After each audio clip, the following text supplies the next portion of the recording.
ಜಲಾಶಯದಲ್ಲಿ ಕಣ್ಮರೆಯಾದ ಯುವಕ ಪತ್ತೆ.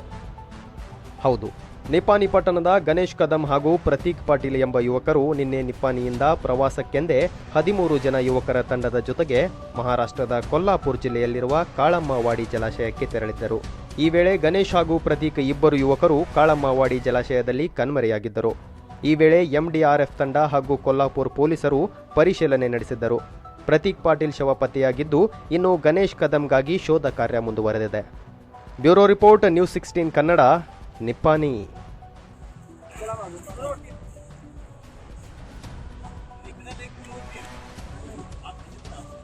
बघ इथं दे, चल इथं दे मला. एक मिनिट ना, मला वर इधर ये, वर ये. हां.